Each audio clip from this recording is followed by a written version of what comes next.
E aí pessoal, tudo bem? Voltando aqui para mais uma videoaula, tá bom? Dessa vez na disciplina de História, onde nós vamos dar continuidade aí falando sobre a Revolução Russa, tá bom? A Revolução Russa que nós já estudamos aí algumas aulas, onde nós vimos todo o contexto histórico da Revolução Russa, como é que a sociedade russa se encontrava naquele período, sobre ali o governo do czar Nicolau II. Nós vimos também as disputas pelo poder, pelos grupos políticos, em especial os bolcheviques e mencheviques, tá bom? A gente viu ali, pessoal, toda a questão das revoluções de 1917, né? Em fevereiro de 1917, onde os mencheviques vão chegar ao poder. E em outubro de 1917, outubro do mesmo ano, a gente vai ter aí a chegada do poder, né? A chegada dos bolcheviques, tá bom? A gente viu também, pessoal, que os bolcheviques eles travaram ali uma guerra civil dentro da Rússia de 1917 até 1922. Nessa guerra civil, nós tivemos aí a luta do governo, né, do Exército Vermelho, liderado pelos bolcheviques, contra o Exército Branco, liderado pelos mencheviques. Esse exército vermelho, para se manter, né, ele foi sustentado aí pela classe trabalhadora da Rússia, ou seja, os camponeses, né, as pessoas, a classe mais baixa da sociedade russa nesse período, teve que sustentar esse exército vermelho aí no tocante à guerra, né, na questão do abastecimento de alimentos para esse exército, para eles poderem continuar lutando contra o exército branco. E a gente viu, pessoal, que essa questão aí dessa, podemos dizer, forma de sustentar o Exército Vermelho fez com que a sociedade entrasse ainda numa crise ainda mais profunda. E após a vitória na Guerra Civil, pessoal, a gente vai ver que acontece dentro da Rússia sérias crises de abastecimento, né? Onde nós temos aí a questão de revoltas camponesas ocorrendo, e isso vai obrigar os camponeses a elaborar uma coisa chamada NEP, Nova Política Econômica, né? O principal objetivo, pessoal, dessa nova política econômica era retomar o crescimento econômico, né? E também a produção de bens de consumo dentro da Rússia, tá certo? Então, essa nova política econômica, pessoal, ela vai ter aí como característica principal, né? Ela vai permitir, melhor dizendo, ela vai permitir que tenha aí a questão da propriedade de bens, né? A livre criação de empresas, a chamada livre iniciativa, e também a adoção aí dos empréstimos internacionais. Porém, pessoal, nós temos uma pequena ressalva a fazer, né? O Estado ele vai continuar sendo o principal agente econômico na Rússia nesse período. Ele vai controlar os setores estratégicos da economia, né? Como o sistema financeiro, as indústrias de base e o comércio internacional. E nesse período, pessoal, é que vai ser criado o Partido Comunista, né? E a partir dessa criação, em 1922, do Partido Comunista, né, o Partido Comunista vai criar a chamada União das Repúblicas Socialistas Soviéticas, URSS, tá bom?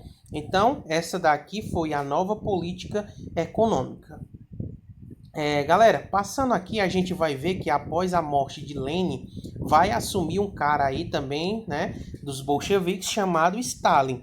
Stalin vai ali no seu governo de 1924 até 1953 reformular essa NEP, né, essa nova política econômica, e vai estabelecer os chamados planos quinquenais. Esses planos, pessoal, eles tinham por objetivo aí, né, planificar a economia, ou seja, transformar ali a Rússia em uma região industrializada, mas ao mesmo tempo socializar totalmente essa economia, tá bom? Esse governo de Stalin, né, ele vai ter aí como característica a transferência, né? Moscou vai passar a ser a capital da Rússia nesse período. A União Soviética ela se reorganizou e concretizou aí de fato a passagem, né, total para o sistema socialista, que é aquele sistema que os bolcheviques queriam implementar dentro da Rússia. Isso vai acontecer de fato. Nessa transição, pessoal, foram impostas aí, né, algumas medidas de restrição à liberdade. Ou seja, né, a questão aí da proibição de qualquer manifestação que fazia oposição ao governo, e quem fizesse, né, pessoal, essa oposição ao governo seria considerado traidor da República. Então, essa daí é a característica, né, do governo de Lenin, tá bom? Durante a União Soviética. Passando aqui, galera, a gente vai ver que vai acontecer uma disputa de poder, né? Essa disputa de poder entre Trotsky e Stalin. Bom, como é que isso vai acontecer? Trotsky, né, que era um cara que defendia ali uma ideia de uma revolução socialista permanente, ou seja, Trotsky, ele queria o quê? Ele queria expandir essa revolução socialista que estava acontecendo na Rússia para outras regiões, para outros países, né? Ele acreditava, pessoal, né, que assim os países socialistas formariam um bloco com o objetivo de oferecer ajuda mútua e que com o tempo o socialismo se tornaria ali uma realidade em todo o planeta. Ou seja, Trotsky, né, ele queria a expansão por completo para outros países, para outras regiões, né, outros continentes do socialismo que estava sendo implementado na Rússia. Stalin era totalmente ao contrário. Stalin ele defendia ali, pessoal, a consolidação do socialismo primeiro na União Soviética, né? De fato, na União Soviética, ele acreditava ali, pessoal, que a Rússia deveria se concentrar em resolver seus problemas internos, né?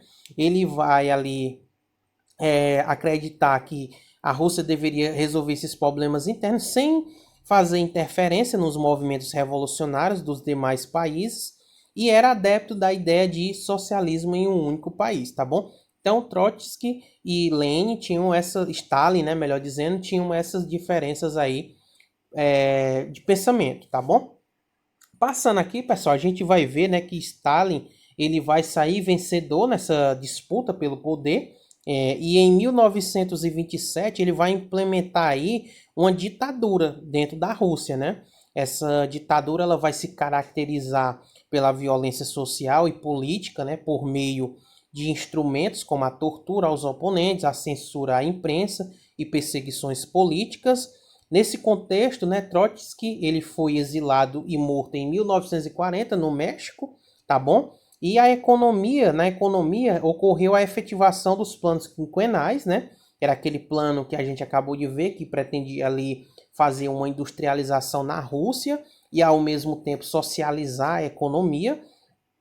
E esses planos quinquenais eles vão ser efetivados e vão ser marcados aí pela total intervenção do Estado dentro da economia, tá bom?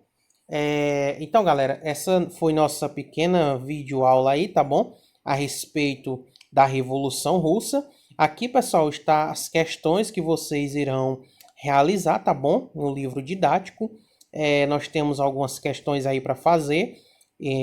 No livro didático vocês vão fazer a questão 8 da página 51, tá bom? E no caderno de atividades vocês vão fazer, né, as atividades aí da página 36, 37, 38, tá bom? Questão de 1 a 8. Essa atividade ela pode ser enviada até na segunda-feira, dia 1º/6, tá bom? Para mim, por causa aí do número de questões, tá bom? Então, pessoal, fim aí da nossa apresentação de slides, tá bom? Quero deixar um forte abraço para todos os alunos aí do 9º ano, tá certo? E dizer que em breve aí estaremos juntos no nosso dia a dia, tá bom? Dando continuidade aos nossos